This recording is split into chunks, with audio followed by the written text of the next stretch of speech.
25 ሚሊዮን ብር ለኖክ ከፈልኩኝ ነዳጁን እንዲያመጡልኝ ማለት ነው።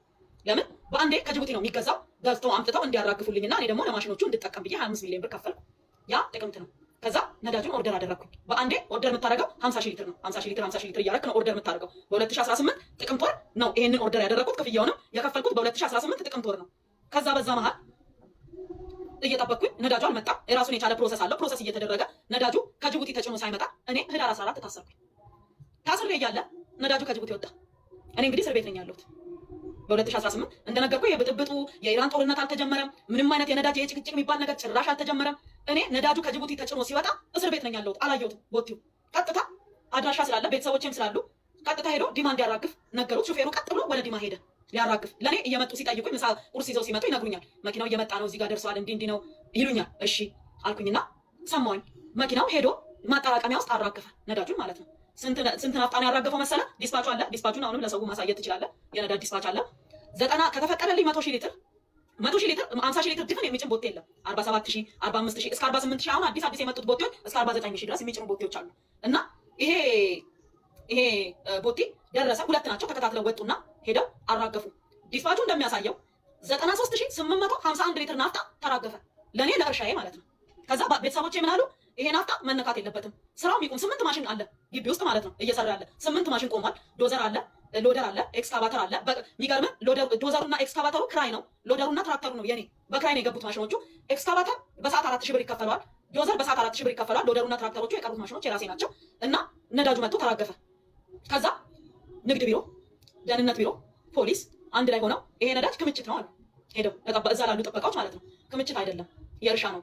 ምክንያቱም በረከት እስር ላይ ስላለች ነዳጁን መጠቀም ስለማትችል ቤተሰቦቿ እንዳይነካ ማንም ሰው እንዳይቀዳ ለማሽኖቹም እንዳይሰጥ በዛ መሀል ስርቆት ሊፈጠር ይችላል ብሎ ስላሉ ቤተሰቦቿ እንዳይነካ ተብሏል ነዳጁ አሏቸው። እንደዛ የሚባል ነገር የለም፣ እንደዛ የሚባል ነገር የለም አሉና ሰበሩት ዲፖን። አንድ ፍርድ ቤት የዲማ ወረዳ ከፍተኛ ፍርድ ቤት አቅርበው ነዳጁን እንድንወርስ ብለው ጠይቀው ነዳጁን ወረሱት። ዲስፓቹ ህገወጥ ነው አሉ። አስብ። የነዳጅና ኤነርጂ ባለስልጣን ዋና ዳይሬክተር ጽፎልኛል፣ ግብርና ሚኒስቴር ጽፎልኛል። ገንዘቡን ለኖክ ራሴ ነኝ 25 ሚሊዮኑን ራሴ ነኝ ያስገባሁት። ከኔ አካውንት ነው ለኖክ የገባው ገንዘቡ። እያንዳንዱ ነገር ህጋዊና ህጋዊ ነው። ዲስፓቹ ከጅቡቲ ተቆርጦ የመጣ ዲስፓች ነው። ህገወጥ ይሁን ህጋዊ ይሁን መጠየቅ ያለበት ኖክ ነው፣ ማረጋገጥ የሚችለው ኖክ ነው ይሄንን ጉዳይ ማለት ነው። ከዛ ተጭኖ መጥቷል። ከዛ ተነጋገሩ። እሱንም ሰነድ አንደኛ ፌስቡክ ላይ ሄደው ማየት ይችላሉ። በኔ ፔጅ ሙሉ ለቅቄዋለሁኝ ሙሉ ሰነዱን ማለት ነው።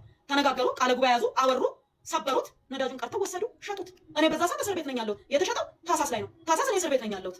ነዳጁን የተፈቀደልኝን ያን 100 ሺህ ሊትር ናፍጣ አልወሰድኩት በጭራሽ። እኔ ጋር አልመጣ። በህጋዊ መንገድ የወሰድኩትን መንግስት ፈቅዶልኝ ለእርሻ ብሎ የፈቀደልኝን ነዳጅ አልወሰድኩም። እራሳቸው ናቸው እስር ቤት እያለሁኝ ሰብረው ገብተው የሸጡት ማለት ነው። ለዛ ደግሞ ማስረጃውን እራሳቸው ቁጭ አድርገዋል። ወርሰን ሸጠናል ብለው ፍርድ ቤት አቅርበው አስወስነው መሸጣቸውን ሰነድ አለኝ ፌስቡክ ላይ ለቅቄዋለሁ፣ ያንን ሰነድ ማለት ነው። ከዛ በኋላ ሸጠው እኔ እነሱ ታሳስ ሸጠው ማለት ነው።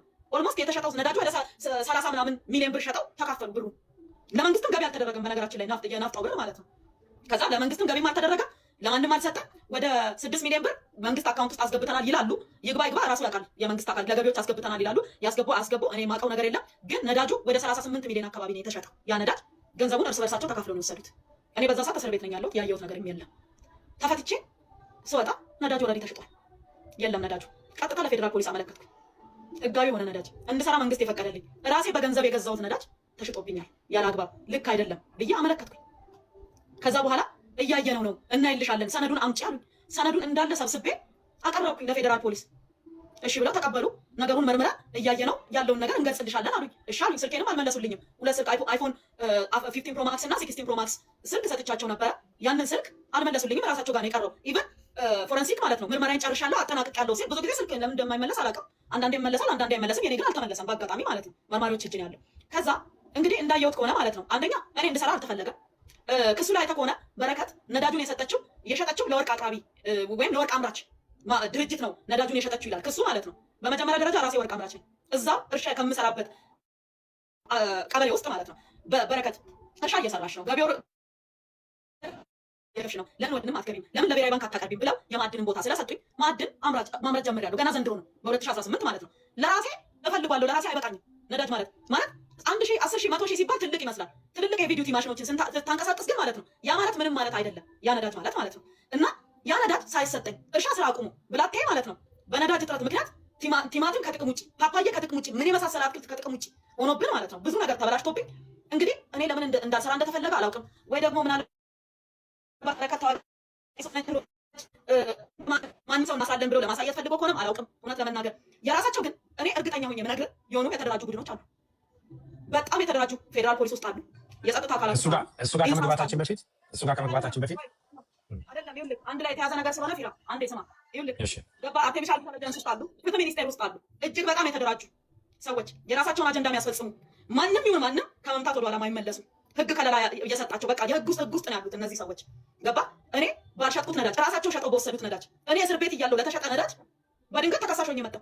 እኔ እኮ ተሽጦብኛል ብዬ እኮ ለፌዴራል ፖሊስ አመልክቼ ምርመራ ላይ ነው ያለው። ፌዴራል ፖሊስ እያየልኝ ያለው ኬዙን ማለት ነው። ተሽጦብኛል ነዳጁን አልወሰድኩም ብዬ 5 ሚሊዮን ብር የከፈልኩት አልወሰድኩም ነዳጁን ብዬ አመልክቼ ሳበቃ ማለት ነው መርምረው የሆነ ነገር ማድረግ ሲችሉ እኔ ራሴ ጭራሽ ተከሳሽ ሆኜ መጣሁ። ነዳጁን አባክነሻል ሸጠሻል ተብዬ ማለት ነው ያልወሰድኩትን ነዳጅ እስር ቤት እያለሁ የወጣ ነዳጅ ራሱ ፌዴራል ፖሊስ ቪአይፒ ሰጥቶኝ ያውቃል። ራሱ ፌዴራል ፖሊስ መከላከያ ሰጥቶኝ ያውቃል። ንግድና ቀጠናዊ ትስስር ልኮልኝ ያውቃል። ባጅም ፓስም ብልጽግና ልኮልኝ ያውቃል። የሚደበቅ የሚዋሽ አይደለም። ግን ተጠቅሜው አላውቅም። የት ልሄድበት፣ የት መስሪያ ቤት ልገባበት፣ የትኛውን ጉዳይ ላስፈጽምበት፣ ምን ላደርግበት፣ የትኛው ባለ ጉዳይ አይደለው፣ መሬት ተራ የለውበት፣ ምን የለውበት። እኔ በማደርገው ነገር በጠቅላላ እውነቴን ነው የምነግርህ። መጥፎ ነገር ማድረግ አልፈልግም። ነገር ግን የሰው ልጅ ነኝና ላጠፋ እችላለሁ። ገባ? ምናልባት እኔ እኮ በረከት እዚች ጋር ተሳስተሻል፣ ጥፋተኛ ነሽ ብባል ማለት ነው የሰራው ስራ እኮ መቼም ጥፋት ማቅለያም ቢሆን ይሆነኛል። መቼም እንዳልከሰስ ባያደርገኝም እንደ ማንኛውም ኢትዮጵያ መከሰስ መጠርጠር በቃ ልጠረጠር እችላለሁ። ነገር ግን እኔ ያልኩት ከመጀመሪያው ጀምሮ ህግና ህግ ይዳኘን፣ በህግ ፊት ልዳኝ፣ ካጠፋው ህግ ይጠይቀኝ። በቃ እነዚህ እጃቸውና ጥፍራቸው የረዛዘሙ ሰዎች እኔ ኬዝ ውስጥ አይግቡ፣ ፍርደ ገምድል አይሁኑ። ገባ? ፍርደ ገምድል አይሁኑብኝ። 14 ጊዜ ፍርድ ቤት ቀርቤ 7 ጊዜ ስፈታ አልፈታም ያሉ ሰዎች እጅ እንዴት እግዚአብሔርም አይጣለኝ ድጋሚ እነሱ ሰዎች እጅ። እውነቴን ነው የምነግርህ። ታምሜ እንዳልታከም የከለከሉኝ ሰዎች እጅ እግዚአብሔር ድጋሚ እንዳይጥለኝ እሱን ነው የምፈልገው። ግን ነገሮች ይስተካከላሉ ብዬ ተስፋ አደርጋለሁ። አሁንም እውነቴን ነው የምልህ። ተስፋ ቆርጠሻል ካልከኝ አዎ ተስፋ ቆርጫለሁ። ለምን እኔ በኢትዮጵያ ተስፋ ቆርጬባት አላውቅም ነበር። ግን አሁን ማለት ነው እነዚህ ማፊያ የሚባሉት በመንግስት ውስጥ የተደራጁት ኃይሎች ማለት ነው እየፈረጠሙ መጡ። እንዴት እንደሆነ ያላቅም። ጉልበተኛ እየሆኑ መጡ። የሚገርም ሌሎችን ሰዎች እየደፈጠጡ መጡ። ለምሳሌ ማለት ነው አንድ ነገር ብነግራችሁ፣ ቅድምም ተናግሬዋለሁ። ለኔ ነዳጅ ይሰጣት ብለው የፈረሙ ነዳጁ ይጫንላት ብለው የፈረሙት ሰዎች ደብዳቤውን ልታነቦት ይችላል እነማን እንደፈረሙ ፊራ። እነዛ ሰዎች እኮ አልታሰሩም። የፈረሙልኝ የፈቀዱልኝ ሰዎች ቢሮ ውስጥ ቁጭ ብለው እኔ ለምን እከሰሳለሁ? እኔ እኮ ባለማወቅ ራሱ ነዳጁን ሮቶስ ብገለብጥ ተጠያቂ አይደለሁም። በሮቶ መገልበጥ እንደማይቻል ማስረዳት ያለበት የሚሰጠኝ አካል ነው።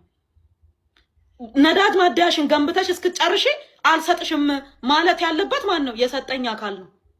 በህጋዊ መንገድ በአግባቡ ማደያ ተከራይ ብሎ የፈቀደልኝ አካል ቢሮ ውስጥ ቁጭ ብሎ ሳይታሰር አልታሰሩም። የፈቀዱልኝ ሰዎች እኮ ቁጭ ብለዋል፣ ቢሮ ውስጥ ናቸው ያሉት።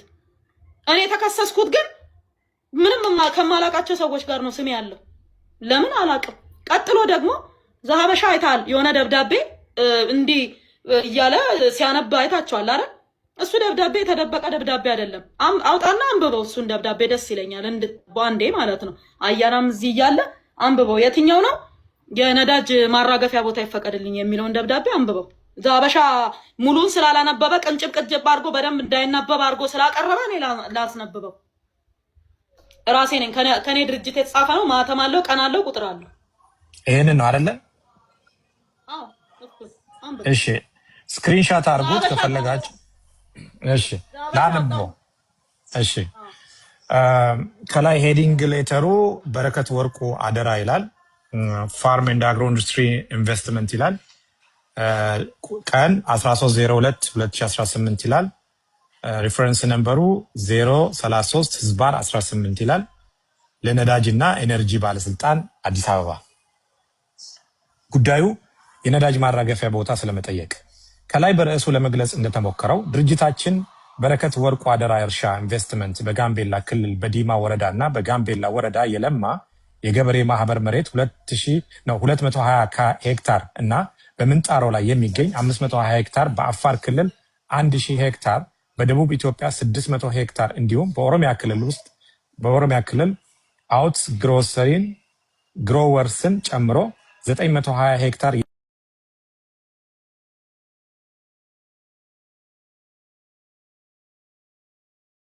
ለእርሻ ስራ ብቻ የሚሆን የነዳጅ ማጠራቀሚያ ታንከሮች መከራየታችንን እየገለጸን በእናንተ በኩል አስፈላጊው ፍቃድ ድጋፍ እንድታደርጉልን ስንል በአክብሮት እንጠይቃለን። ከሰላምታ ጋር በረከት ወርቁ አደራ ዋና ስራ አስኪያጅ ይላል።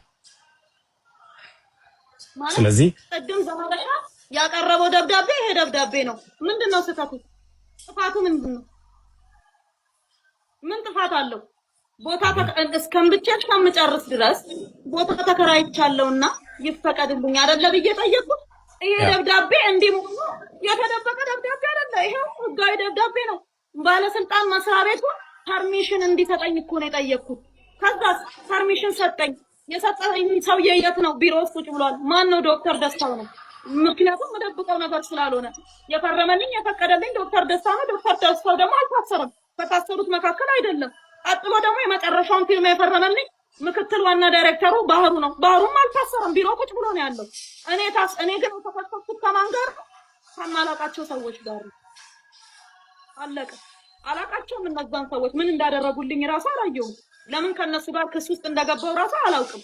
ስለዚህ ምን ብላችሁ ፈልጌ ነው በከባድ ሙስና በከባድ እንትን እየተፈለገች ነው ምናምን። እኔ የትኛውን ከባድ ሙስና በልቼ ነው አብልቼ ነው?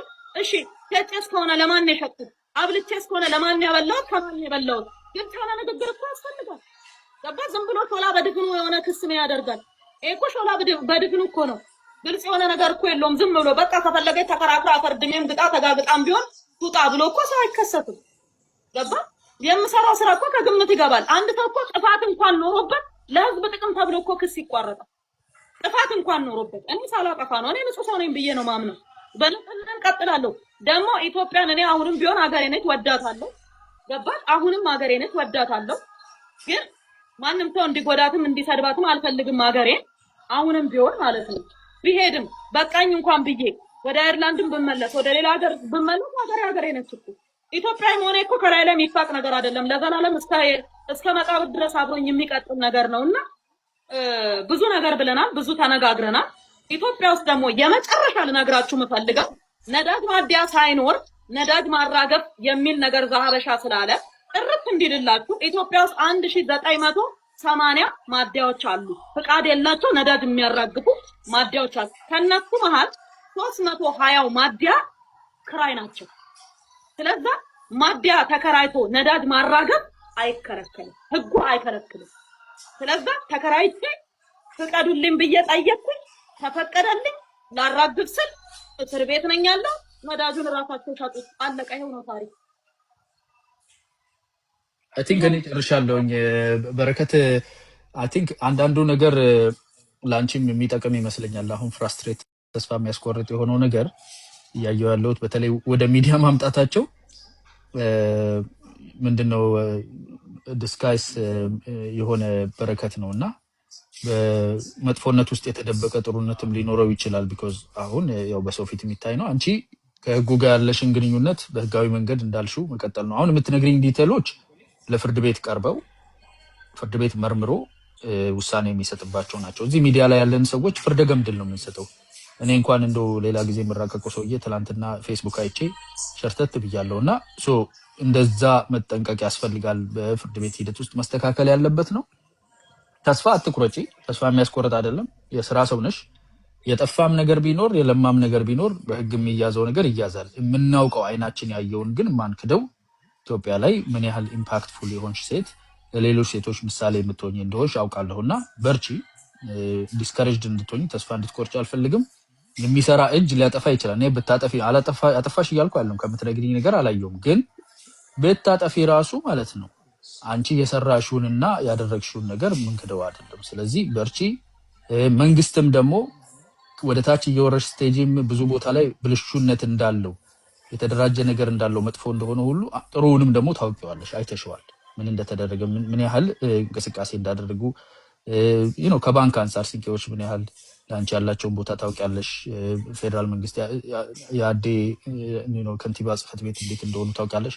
ይሄንን አይነት ጥሩ ግንኙነትም አለሽ እና አንዳንድ ጊዜ መራራውን ቅጠል ከእንትኑ ከምግቡ ጋር ብሉት የሚለውንም ማሰብ ያስፈልጋል እና ይሄ መራራው ነገር ነው። የሚጸዳበት መንገድ ይኖራል ብዬ አስባለሁ። በምችለው ነገር ሁሉ ፎሎ እናደርጋለን። ያው ወደ ሚዲያ ራሳቸው ስለሆኑ ያመጡት ቀድመው፣ እኛም ደግሞ እንደ ህዝብ ፕሮቴክት የማድረግና ፍትሃዊ የሆነ እርምጃ ብቻ እንዲወሰድ የማድረጉን ስራ እንሰራለን።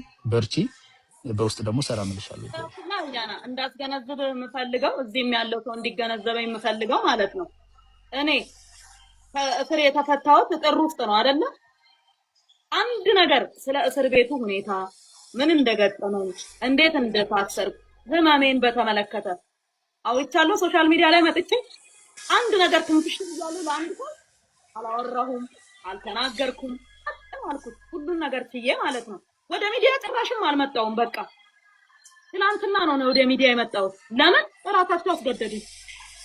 አሁን እኔ ዝም ብዬ ጥግጄ እግዚአብሔር የፈቀደውን በቃ እንደዚህ ያደረጉ አሉ ሰዎቹ ብዬ ዝም ብል ማለት ነው።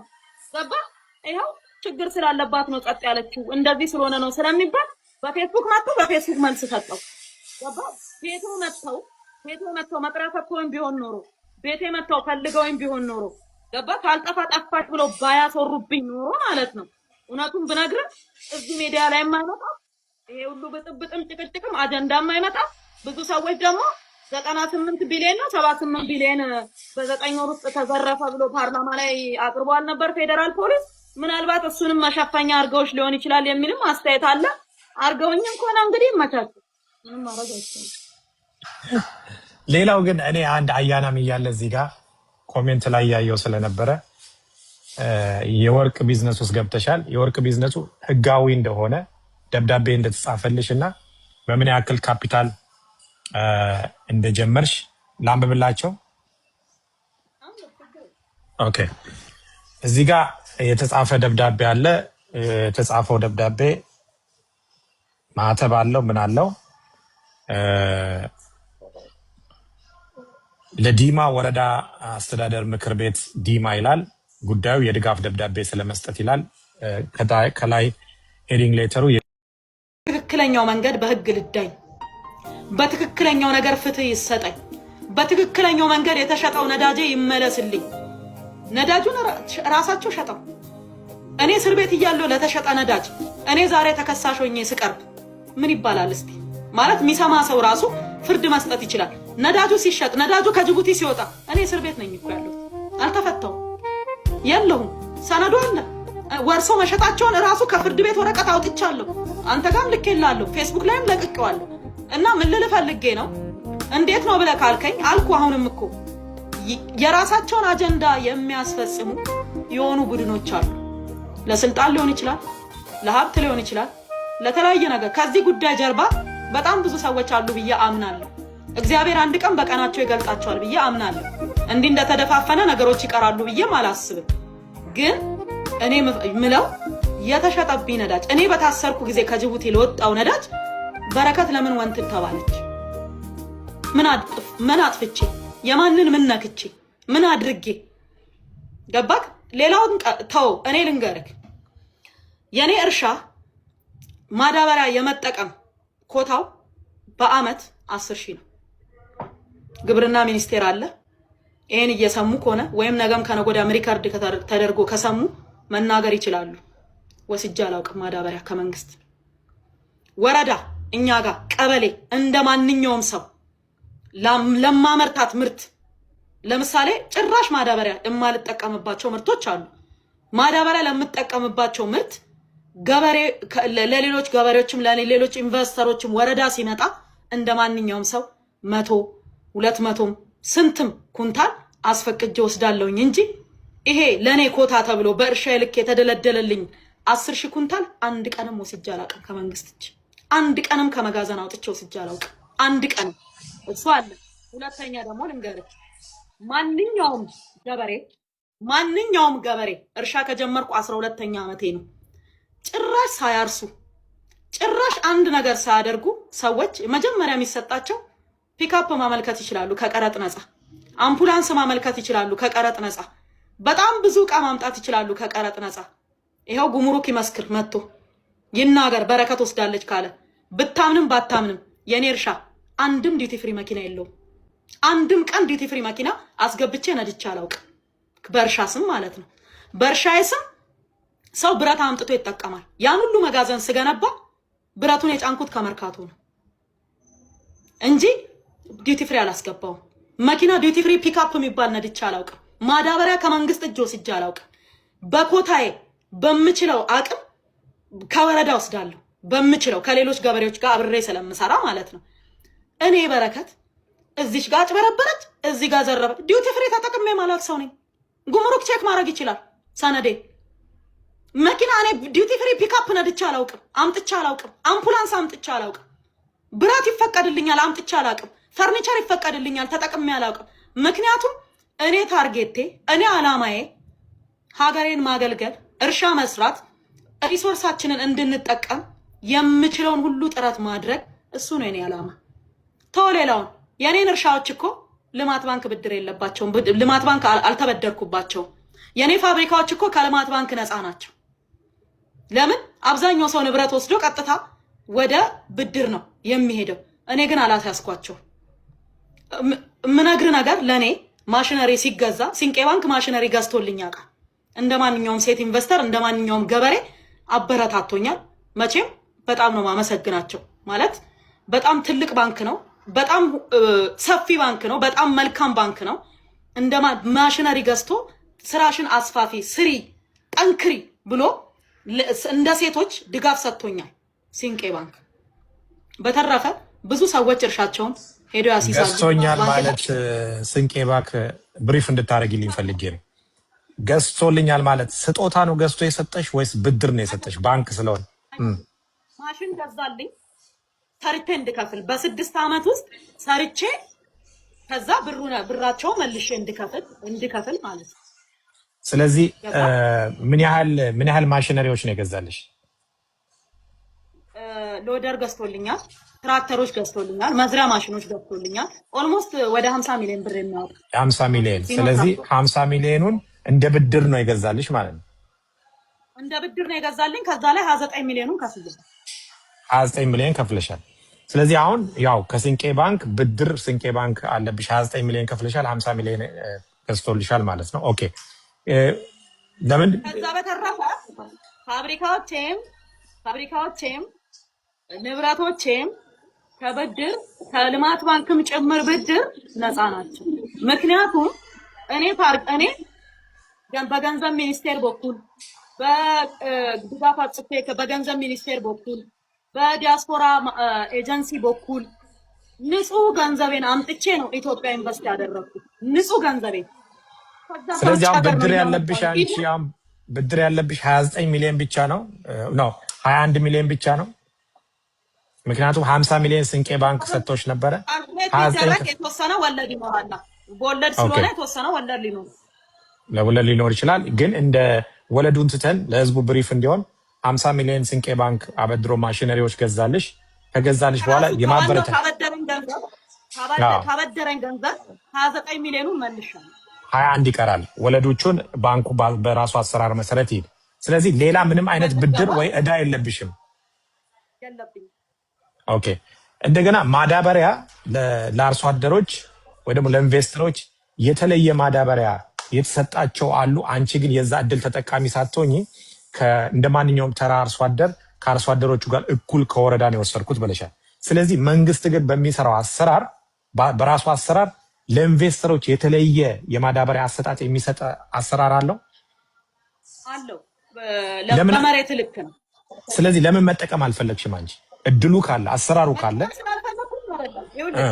እኔ ለምሳሌ እድሉ አለኝ። ወረዳችን ማዳበሪያ ካመጣ፣ ቀበሌያችን ማዳበሪያ ካመጣ እኔ ፌደራል ላይ ሄጄ ለምን የሰው ኮታ ዘጋለሁ?